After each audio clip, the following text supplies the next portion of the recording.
السلام علیکم، آپ دیکھ رہے ہیں کے نیوز ایچ ڈی۔ میں ہوں حارث علی شاہ گیلانی۔ خبر شامل کرتے ہیں تانلے والا سے اور بات کریں گے پولیس سرکل صدر تھانہ تانلے والا اور ڈاکو کے مبین فائرنگ کے تبادلے کی، جس میں ایک اہلکار اور ایک راہگیر کی فائرنگ سے شدید زخمی۔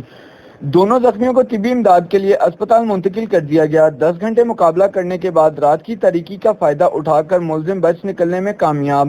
مزید رپورٹ کر رہے ہیں علی حسن صابری۔ جی، ایک طرف ضلع فیصل آباد کی پولیس اور دوسری طرف ایک ڈکیت، جس نے آج سارا دن ضلع بھر کی پولیس کی بھاری نفری کا مقابلہ کیا۔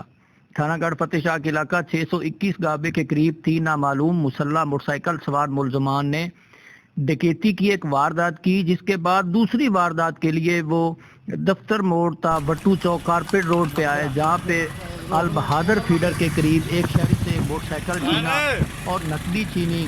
وہ فرار ہونے ہی والے تھے کہ اس کے موٹر سائیکل میں چور سوئچ لگا ہوا تھا، جس وجہ سے موٹر سائیکل سٹارٹ نہ ہوا۔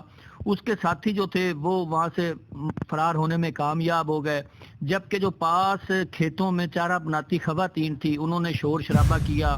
ان کے شور شرابہ کرنے پر عوام اکٹھا ہونا شروع ہو گئی۔ ملزم بھاگ کر جو ہے وہ قریبی فصل کماد میں جا گھسا۔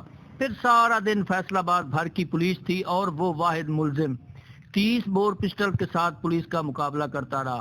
ملزم انتہائی چالاکی اور حکمت عملی کے تحت رات کی تاریکی کا فائدہ اٹھا کر بالآخر بھاگ نکلنے میں کامیاب ہو گیا۔ یاد رہے، اسی علاقہ میں جرائم پیشہ افراد کی موجودگی کی اطلاع بھی ہم نے دی پولیس حکام کو، جس پر علاقہ میں سرچ آپریشن ہوا، مگر وہ بھی شکوک و شبہات کی نظر ہو گیا۔ جی